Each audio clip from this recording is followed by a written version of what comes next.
Yes. I'm very glad I am going to speak about ensuring health and well-being of people of all.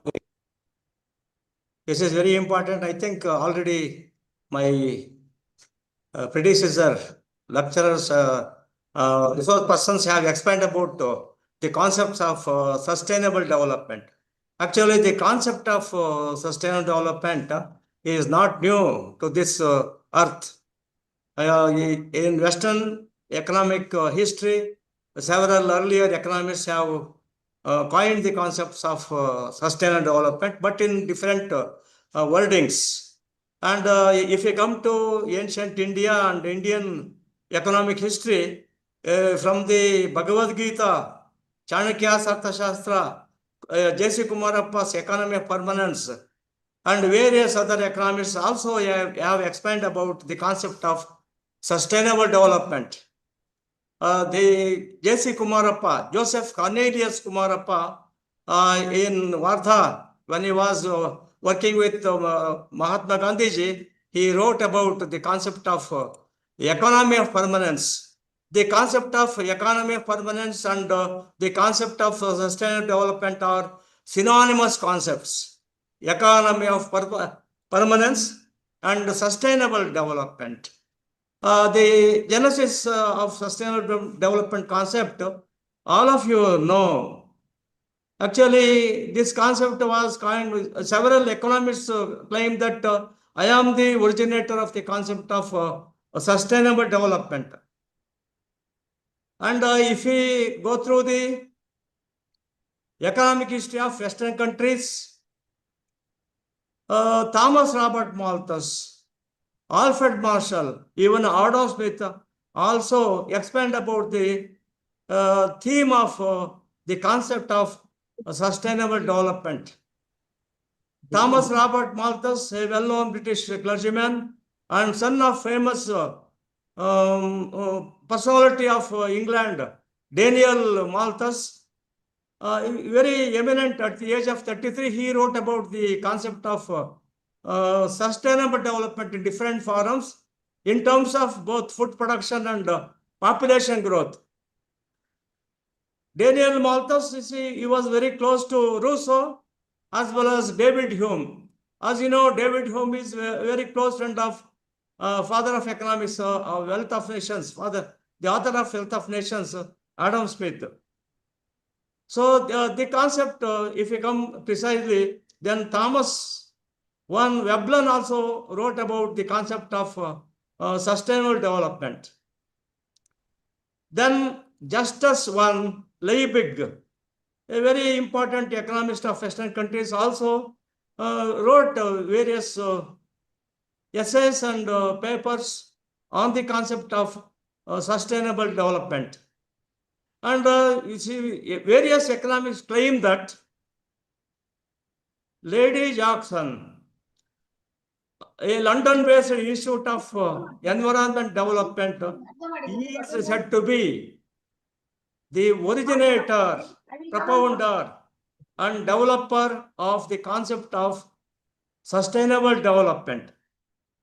But I have gone through the very important book, The Economy of Permanence, written by Joseph Cornelius Kumarappa. Actually, exactly, it is same very much with the concept of sustainable development. And the concept of sustainable development, you know its meaning very well. Sustainable means continuous development without depleting the natural resources. Development, economic growth, as well as the growth of natural resources should go together. At any cost, development should not become stagnant. Economic growth should not become stagnant. At the same time, natural resources also should not exhaust. The thinkers of this sustainable concept argue that we should not become full utilizer of the existing natural resources of this planet Earth. we should leave the natural resources of this planet Earth to our future generations. Sustainable development means development, economic growth, and growth of natural resources should go together. This is concept of sustainable development. The concept of sustainable development has got global recognition with the formation of World Commission on Environment Development, headed by Gro Harlem Brundtland. As you know, she was very eminent political personality and eminent practicing doctor. Medical profession was her earlier position. She became very good politician of Norway. Norway is a country. Its geographical size is Karnataka plus Maharashtra. That becomes Norway geographically. But in terms of population, Karnataka has 1 crore of excess population compared to Norwegian population. So, Gro Harlem Brundtland. Her husband, her name is Brundtland, means husband's name. Brundtland was a very good researcher working in a research institute in economic affairs. He was also political analyst, economic analyst, socio-economic analyst. Brundtland, the husband of Gro Harlem Brundtland. Brundtland was parliamentarian and 3 times Prime Minister of Norway. After that, she honored with a very highly coveted position, the chairperson of World Health Organization, WHO, World Health Organization, as he was having in-depth knowledge regarding environment, health and well-being of the people. So, in her headship, UN Assembly sponsored World Commission on Environment Development prepared a report on environment development known as Common Future, with various specific objectives to save this planet Earth, to maintain the social well-being, economic well-being of the people of the world. So the report was submitted to the UN Assembly and being implemented at all levels. And the very aim of, the goal of this Brundtland Commission report is to promote the happiness, good health, social well-being, economic well-being of all the people of the world with interconnectedness, mutual cooperation among member countries. At the time, about 178 countries attended, associated with the preparation of this Common Future report in Rio de Janeiro, Earth Summit, Rio de Janeiro, Earth Summit in Brazil. During that time, the concept of sustainable development got global recognition. So we should be proud that Joseph Cornelius Kumarappa actually has expanded this concept in a very broader sense. The common future themes and Kumarappa's economy of permanence are the same, synonymous in all respects. And he was a very close associate of Mahatma Gandhi. The Common Future report or Brundtland Commission report aims at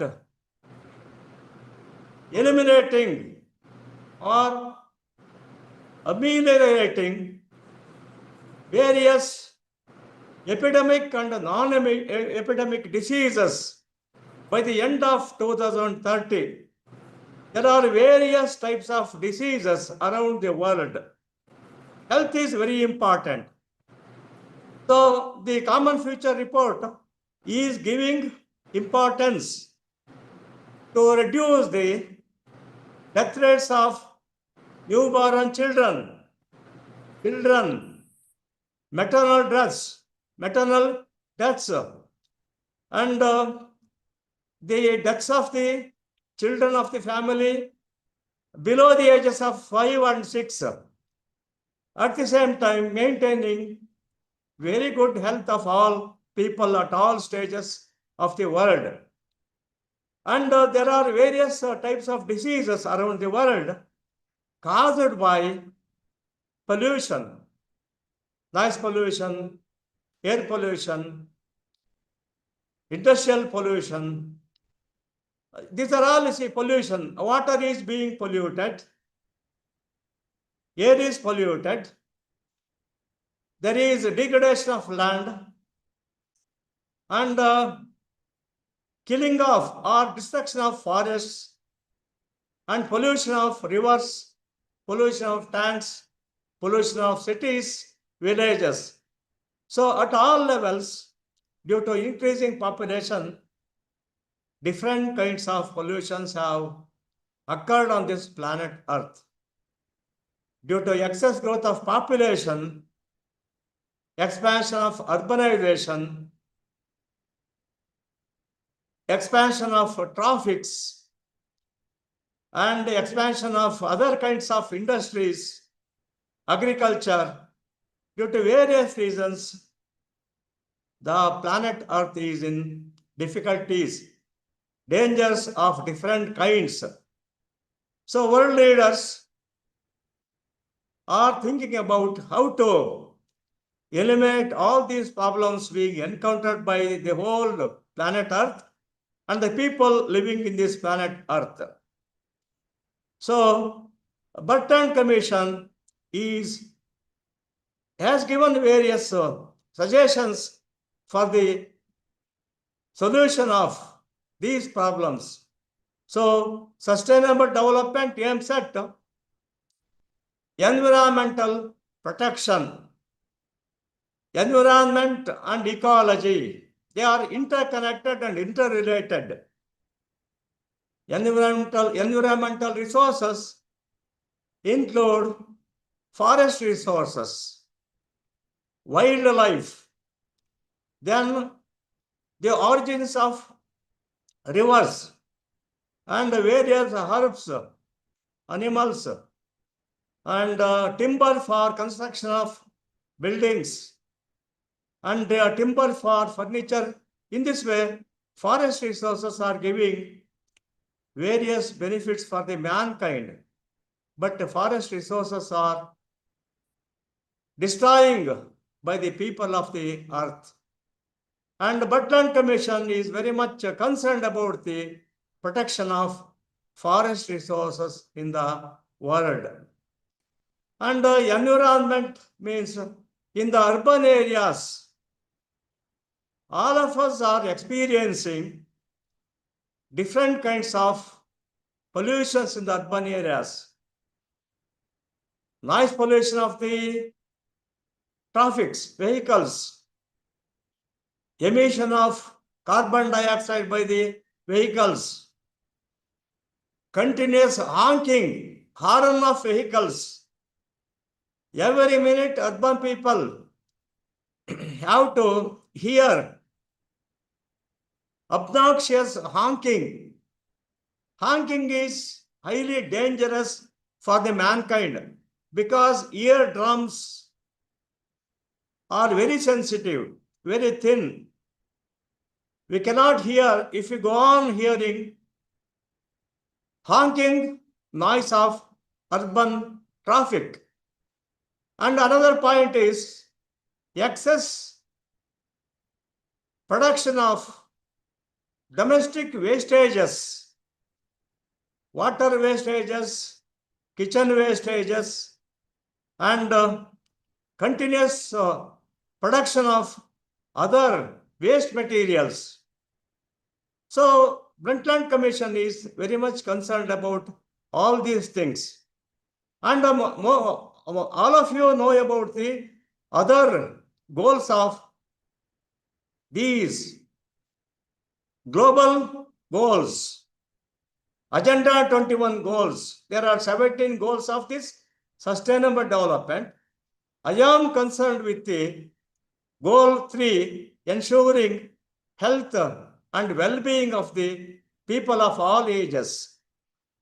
So we should come to how to maintain good health of the people, how to get well-being, how to get health. If we come to the various developing countries, villages, there are large number of small farmers as well as marginal farmers. Unfortunately, the earlier system of agriculture is changing, transforming to modern method of agriculture. So this transformation has brought about the production of highly toxic food grains, vegetables, fruits, leafy vegetables, creeper vegetables, and other toxic agricultural produces. Earlier, our farmers were following natural farming by using locally available organic manures produced by animal droppings, cattle droppings. They were not utilizing chemical fertilizers. Today, chemical fertilizers, insecticides, pesticides, weedicides have become universal and common. Almost all farmers around the world are utilizing these chemical fertilizers, pesticides, insecticides, weedicides.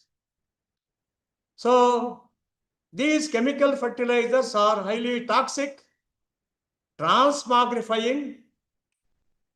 They degrade the fertility of the soil. They kill the microbes of the soil. They dirt the air. No doubt they increase the production of food grains, leafy vegetables, fruits, etc. But at the same time, the nutrition value of the eatables declining. The health value of the eatables declining. The aroma of the vegetables is declining. And the health elements of these agricultural produces are declining because of these toxic fertilizer elements. It is unfortunate. It was during World Wars. A Poland-born German chemical scientist, Fritz Haber, he was associated with the production of war gases for utilizing in the world wars. And Germany was able to kill so many people with the production of war gases invented by Haber and his team. And Haber, he was Nobel Prize winner, very eminent chemistry. He later he worked with the German, Russia, even Russia war also. So Haber, he married 2 wives. Nathan, first wife, Lara, first wife, and Nathan, another wife. And he lived with Lara. She was also very young and beautiful lady. And she was the young girl to get the very first doctorate degree from German universities. She was also a very eminent chemistry personality. And she was very sensitive. And when thousands of people, lakhs of people died in the world wars due to war gases invented by his family. Fritz Haber, are you catching this point? Fritz Haber, actually, he invented the war gases that paved the way for killing of so many soldiers in the world wars. Actually, Lara, she was so beautiful lady, and Fritz Haber was loving her wife very much. But Lara became very sensitive, and she suffered from sin because of the invasions of my family. Thousands of people, lakhs of people died in the world wars. Actually, she advised to stop all these things. But unfortunately, when Fritz Haber was outside, I think he went to some other fellow European countries with some war efforts. When he came back to his house, some I think clashes or some discussions with regard to stopping of this type of world global this war gases and war toxic elements. She advised, it seems, Fritz Haber to stop all these dangerous arms and elements of world wars. So there was difference of opinion, and Lara actually committed suicide. And Fritz Haber, at that time, he was already associated and committed to go over to Russia. And at that time, he could not stay with Lara's dead body. And Lara's son, actually, he cremated and took after all those things. That is different. What my point is, today we are very much concerned with the land degradation. We are utilizing so much of fertilizers. Small farmers, marginal farmers are buying everything. Earlier, there was self-sufficiency by the farmers. Farmers were producing animal manures, keeping aside some seeds in the family. They were utilizing animals for cultivation. They were utilizing the labor force of the fellow villagers.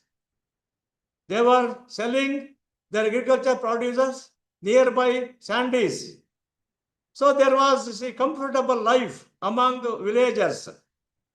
Today, with the transformation of agriculture, pollution at all levels has become common. As a result of this, the health of the people around the world are in danger. If you want to maintain good health, we should drink good water, safe water. We should eat safe food, hygienic food, nutritious food, aromatic food. And we should have very good housing for living, comfortable house for living, and comfortable courtyard around the house. And we should have our own animals. So all these comforts are necessary for keeping good health and well-being. But as you know, as all of us are experiencing, our drinking water is not safe and tasty. Our food grains are polluted, and the preservatives are used for preservation of food grains. And from the very cultivation, pesticides are used, insecticides are used, weedicides are used. As a result of this, food grains are not healthy and safe, and drinking water is not safe.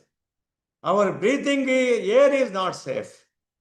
So, for keeping good health, we should have good air. We should have good light. We should have good ventilation in the house. We should have good sanitation inside the house and outside the house. good courtyard. Then ether should be clean. Ether means the environment around us. The soil should be safe. And above all, there are 7 elements. These elements are very important. Apart from this, brahmacharya, that means a safe family life is also very important. So all these things are important and the people should be educated. So Bratland Commission is giving importance to enlighten the people in this matter. So we should not go on elaborating much about Bratland Commission report as it aims at bringing good health and social well-being, economic well-being of all the people by the end of 2030.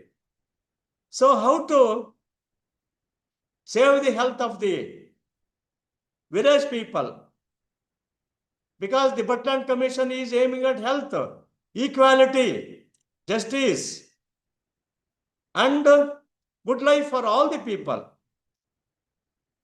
And how to get all these things, how to get good health, how to get good water, etc. So the farmers see how to go back to earlier system of farming, natural farming. There should be farmer, animal, nature, symbiosis. Nature, animal, farmer, symbiosis, coexistence, coordination, co-functioning. Animals means cattle. Agriculture and cattle farming should go together because there is interdependence.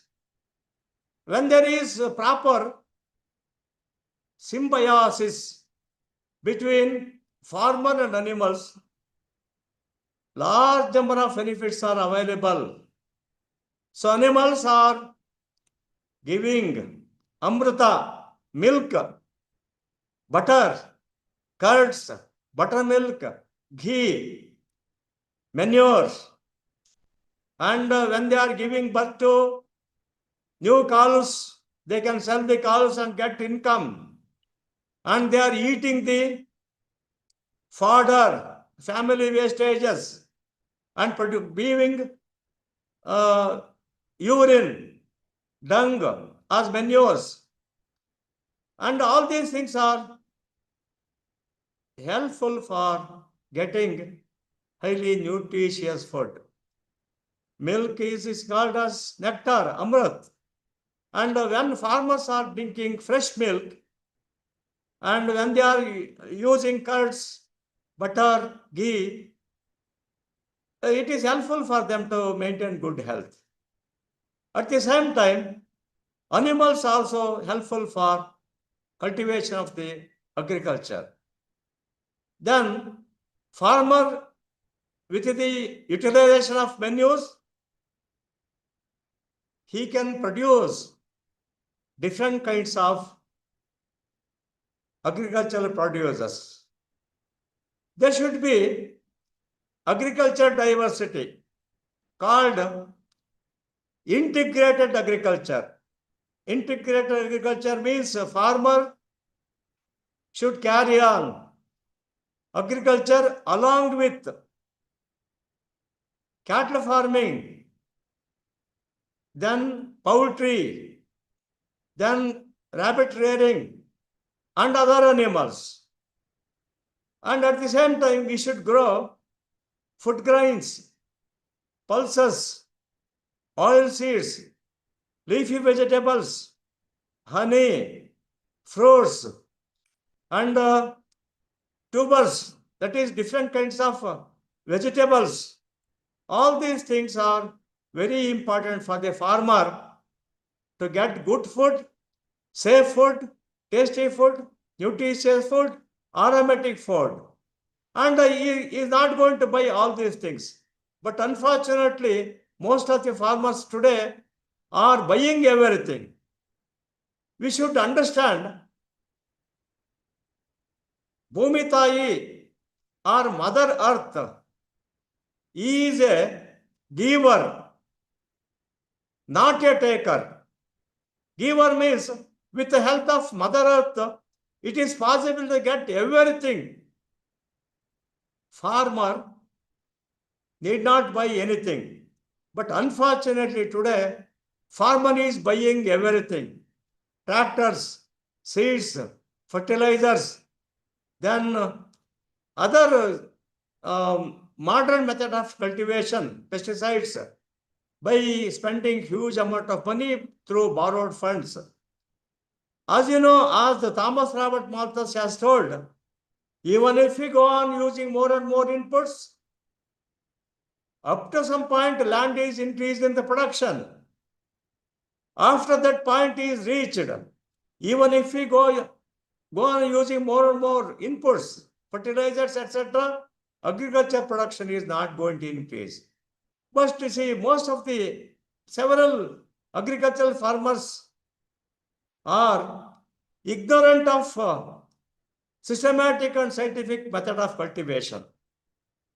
And another important point is there is drudgery among the farmers. Farmers at all levels of their farming should maintain sanitation in the farms itself by having, say, different kinds of agricultural forestry should maintain.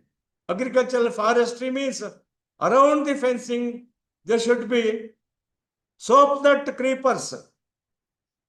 That is a very good herbal bath material. That is shower material, herbal material for our bath. And it is that soap nut creeper is giving very good leaves, a small leaves. It is a very good organic manure. At the same time, it is giving fencing facility for the farmer. And there are also various kinds of fruit trees, jambu fruit, then coconut, then there are different kinds of food trees the farmer can grow around the farming, apart from growing food grains, everything. So for this purpose, small farmers and marginal farmers, they should have cooperative farming. Baba Sahib Ambedkar, Mahatma Gandhi ji, J.C. Kumarappa, and other thinkers have advocated cooperative farming because small farmers, marginal farmers are economically weak. Intellectually, agriculture, intelligent, they are weak. At the same time, they don't have much inputs, financial strength, physical strength, mental ability to carry on scientific agriculture, systematic agriculture. And one thing I should highlight, most of the economists are not highlighting this point about Baba Sahib Ambedkar. I appreciate this point. Baba Sahib Ambedkar has advocated how to bring about health and well-being of the small farmers, marginal farmers, agricultural laborers of all castes, not only scheduled castes and scheduled tribes. Baba Sahib has advocated the government, suggested the government to help the small farmers, marginal farmers, poor farmers at all stages because they don't have any inputs in the house, very poor. So when there is rainfall and small farmers, marginal farmers should be provided with irrigation facility. Government up to some point for empowerment of poor farmers. Government should take care of cultivation of their lands, sowing of the seeds, then cleaning of weeds, then harvesting at all stages. Small farmers, marginal farmers should be helped by the government. Government should develop a team, village teams, expert teams to help the small farmers and marginal farmers. This is very important point. One should read about Ambedkar ji. I appreciate the point. Small farmers of all castes should be supported at all stages of agriculture. If government and its team is helping the poor farmers 1 year, 2 years, 3 years, 4 years, automatically the poor farmers' economic strength, then intellectual strength, then mental strength is going to increase. Financially, they become comfortable. Later, they can carry on their own cultivation. So this type of farming, this advice is not properly utilized by the governments, because most of the IAS officers, civil servants of the country do not know about Ambedkar ideology and Gandhian ideology to bring about health and well-being of the people. Gandhiji has advocated the concept of ideal village. Government of India has given one village to all parliament members to develop that village as ideal village. Ideal village should have all facilities for the village people. The village should be hygienic, clean at all levels. The village should have village tank. Farmers, the village should have orchard around the village. Orchards means giving fruits. The streets should be clean. All the villagers should have comfortable house, and the village should have common center to sit and discuss about the latest developments of the world. It should have proper theater to have moral films, moral dramas, and the village people should be intellectuals.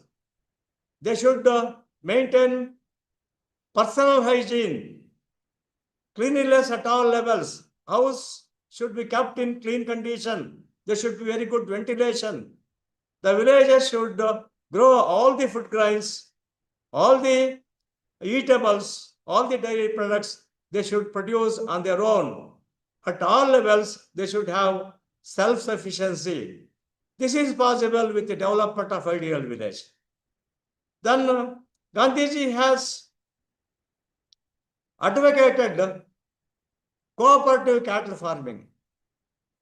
If at all the farmers should become rich, comfortable, maintaining good health, along with agriculture, they have to carry on cattle farming. And the question is whether the small farmers, marginal farmers should carry on individual cattle farming or cooperative cattle farming. Individual cattle farming means in his house he has to develop or construct a cattle shed where his animals are accommodated, and he has to take care of feeding, taking the animals around and cleaning the cattle shed and getting the dairy products from the animals and maintaining all rearing of these animals and taking the animals to his grazing yards, etc. But there are difficulties because small farmers and marginal farmers, they have a very small house. They don't have proper courtyard. Courtyard means sufficient space around his house to construct a proper cattle shed. But his house, his living and animals living are very near. As a result of this, the hygiene, the air system of the family of the individual farming is not so good and safe. Therefore, at the same time, maintenance and rearing of these animals is also difficult by the individual small farmers and marginal farmers. Therefore, he advocated cooperative cattle farming. Cooperative cattle farming, I think most of you know about the cooperative cattle farming. All the farmers of the villages should pool their cattle to a single cooperative management. The cooperative management should have young and energetic experts of cattle farming. They are highly educated in terms of veterinary services, in terms of growing grasses, in terms of maintenance of proper fodder, in terms of maintaining the good health of the animals, in terms of cleaning the cattle sheds, in terms of breeding good animals, and extracting the benefits of animals, milk and milk products, manures, and other things, and marketing of those things. For this purpose, the cooperative management should have intelligent, energetic, and properly trained, educated, expert team.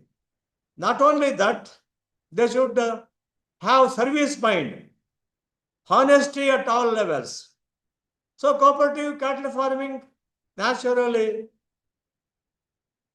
provide a large number of advantages for the members of the cooperative cattle farming, village farmers, small farmers and marginal farmers. Small farmers, if he is giving 2 animals for the cooperative cattle farming, that is going to be calculated and his income will be on the basis of the 2 animals. Because it's a total income of the cooperative cattle farming is going to be calculated, and the income is going to be distributed among the farmers on the basis of the number of animals. Cattle are contributed to the cooperative cattle farming management. If it is 10, the income is to be distributed on the basis of the 10 animals. And there are various advantages. When the farmers are pooling their cattle to the cooperative management, the small farmers and marginal farmers are going to get sufficient living house for the family members. There is no foul and dirt of the animals, no flies. It is possible to maintain very good air system, ventilation, and hygienic at all levels, cleanliness at all levels. And the drudgery or extra work or difficulty of rearing animals is relieved to the farmer. As you know, we get milk and we drink milk and we get benefits. We enjoy the dairy products. But I am also coming from a family of agriculture. Cattle rearing is not easy as we drink milk. As you know, cattle rearing is not as easy as we drink milk, as we drink tea, coffee, and eating curds, drinking buttermilk, eating ghee in the food. Because the animals, they need various services. They need medical services, living services. So it is very easy for the cooperative cattle farming. There is no single, it is not individual. Cooperative cattle farming consisting of a very vast cooperative team. There are experts in cleaning the sheds. There are experts in growing the grasses. There are experts in extracting the milk from the animals. There are experts in preparation of curds, ghee, butter, buttermilk, marketing, etc. So in cooperative cattle farming, sufficient grasses of different kinds. Grass means there is no single grass, there are diversified grasses. In the cooperative cattle farming, different kinds of fodder, grasses can be supplied to the animals. Just like human beings, animals also need tasty fodder, tasty grasses. Because just we can compare. Every day we cannot eat idli. Every day we cannot eat idli. We want different kinds of food. In the same way, for animals also, we should give different kinds of grasses and fodder. Today, if we give paddy grass, tomorrow we can change ragi grass. Another day, groundnut fodder. Next day, bajra fodder. Another day, jowar fodder. You can ask the question, from where all these different kinds of fodder is to be supplied to cattle farming? It is possible. Because you see, we should have contact with the neighboring villages also. There are neighboring villages may have surplus jowar fodder. So we can buy jowar fodder from the neighboring village. Another village, which one I am in academic staff college, engaging offline class. I will talk to you later. Okay.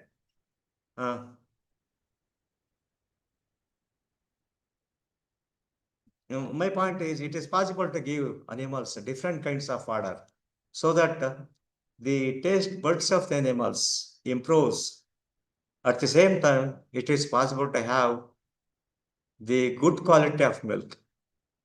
The quality of milk is also depending on the good water, good air system, good grass, diversified fodder, then groundnut cakes, then other forms of fodder and farm inputs. So in the cooperative cattle farming, it is possible to get different kinds of fodder because there are rich farmers, marginal farmers, small farmers. They grow different kinds of fodder. So cooperative cattle farming can buy the excess fodder because there are some farmers, they can grow green fodder all in his farm. He can supply green fodder to the cooperative cattle farming so that he can get the income. He can sell the fodder grass to the cooperative cattle farming. So in the cooperative cattle farming, it is possible to give very good cattle shed, very good accommodation, a spacious accommodation for the animals. And there are proper trained staff to take the animals outside because animals continuously cannot stand, sleep in the same small shed. They need walking, they need running, they jump. So it is possible. So that, but this for all these animal exercises, animal walking, there should be a very vast, spacious, clean grazing yards. Grazing yards. But in the case of individual farming, small farmers cannot have grazing yard. His land size is very, very minimal. So in the case of cooperative cattle farming, the members can pool their lands for this grazing yard for which they can get rent.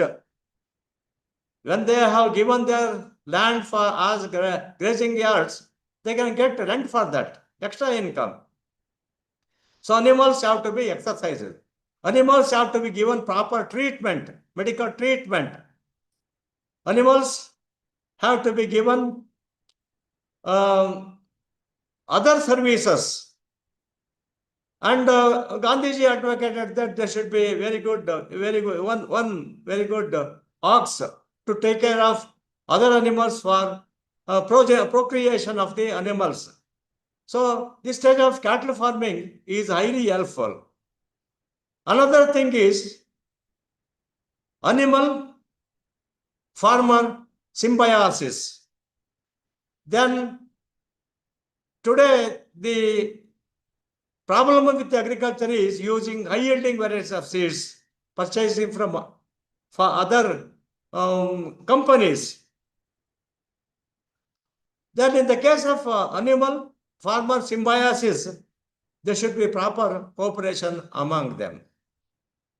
So maintaining health at all stages is very important from the micro level, at the same time macro level. You may ask the question, all this is possible in the villages. What about the urban people? How to get healthy food, how to get healthy water, how to get a healthy air system, how to get hygiene inside the house, indoor pollution, how to avoid indoor pollution, etc. So urban people also can have this type of facilities. I think the urban people who have proper courtyard, sufficient courtyard, they can have kitchen gardening.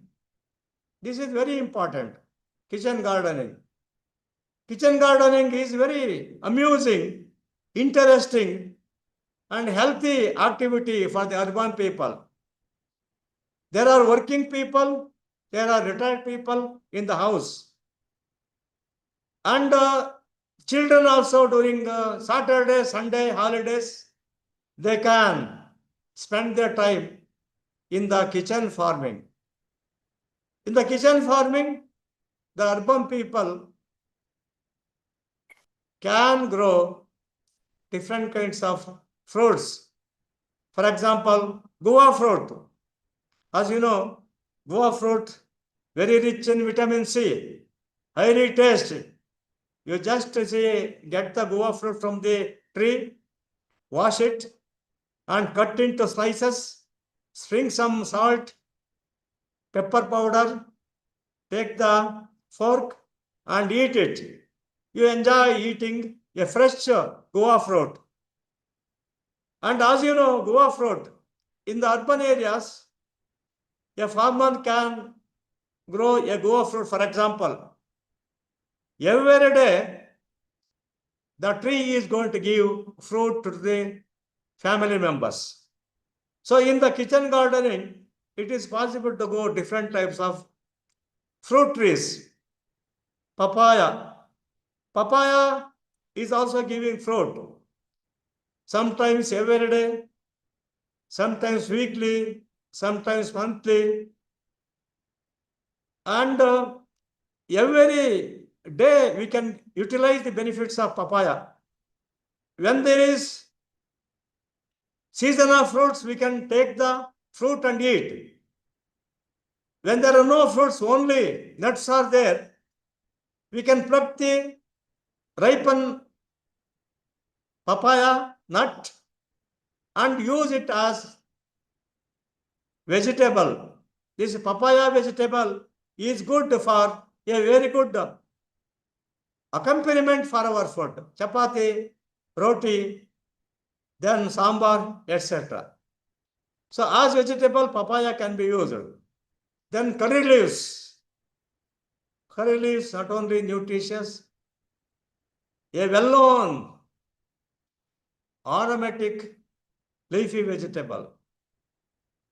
Almost all people use curry leaves for the family members. So it is possible to grow curry leaves in the kitchen yard. Then there are passion fruits. Then there are chayota, then brinjal, then leafy vegetables, chilies. There are permanent leafy vegetables, permanent. When we cut the leafy vegetable, again it sprouts. And we can also grow herbals in the kitchen yard. Different kinds of leafy vegetables, fruits, etc. So in the kitchen garden, we can grow different kinds of fruit trees. So kitchen garden benefit is we get fresh vegetables, fresh fruits, fresh leafy vegetables, fresh herbs. At the same time, they are helpful for us to utilize efficiently and economically our kitchen waste. When we peel off apple, we get its skin. We should collect it. When we cut the vegetables, we get a vegetable waste. And excess curds, excess butter, excess food. All this should be collected and utilized for the production of organic manure. And this type of kitchen farming is possible in the urban areas. It is helpful for urban people. So what is the time now?